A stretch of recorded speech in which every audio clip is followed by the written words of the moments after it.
Trời, từ giờ nón chạy chơi rồi này nè. Bỏ lúc thôi vậy chạy.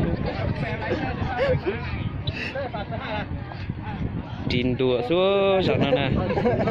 Nước chín đũa xuống nè. Còn sao chọn cái nó ha.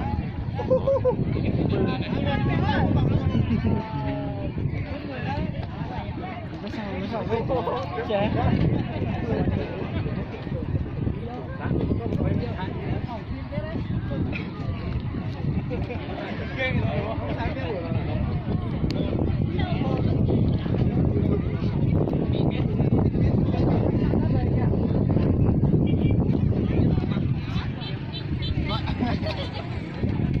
Chân lên đừng có để chân nằm đất.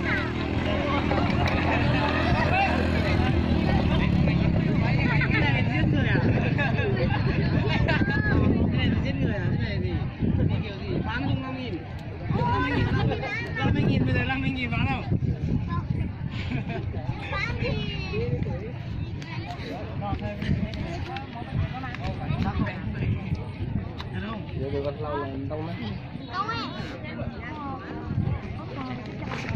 Chị có xe gì? Hả? Tỉa đâu?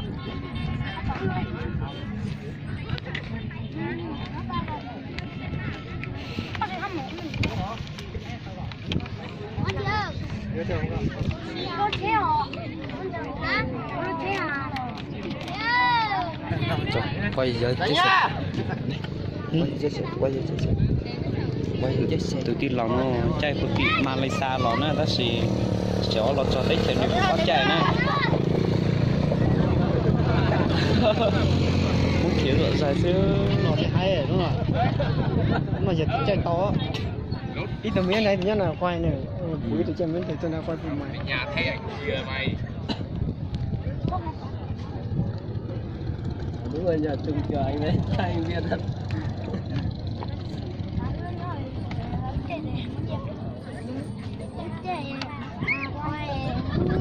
Chạy, mình sợ thayด้วยกูไม่ได้เช่นนั้นกับมึงแต่กูเชียร์แต่ตอนนั้นก็การเล่นไฟนะ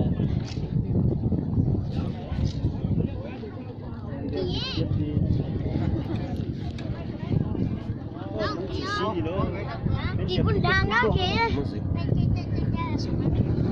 Ủa mà nữa